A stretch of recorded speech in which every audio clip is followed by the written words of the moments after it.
পিয়ারে পিয়ারে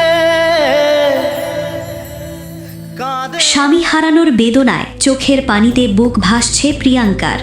মৃত্যুর আগে কি ঘটেছিল অভিনেতা রাহুলের সঙ্গে? শুটিং শেষে সমুদ্র বিলাসী হল কাল। টলিপাড়ায় অভিনেতা রাহুলের অকাল প্রয়াণ। টলিউড তথা দুই বাংলার জনপ্রিয় অভিনেতা রাহুল অরুণোদয় বন্দ্যোপাধ্যায়ের আকস্মিক মৃত্যুতে স্তব্ধ বিনোদন জগৎ।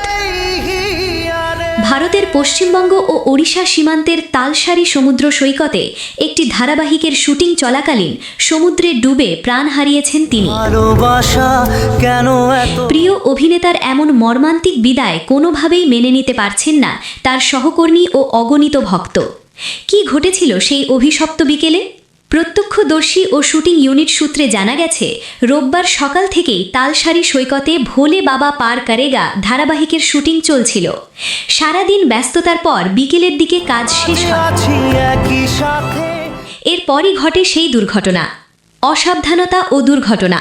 শুটিং শেষ করে বিকেল আনুমানিক 5টা থেকে 5টা 30 মিনিটের দিকে একা সমুদ্রে নামেন রাহুল।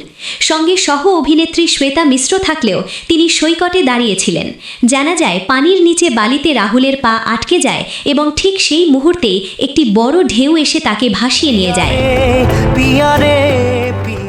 বিনোদন ডেস্ক, দৈনিক স্পষ্টবাদী।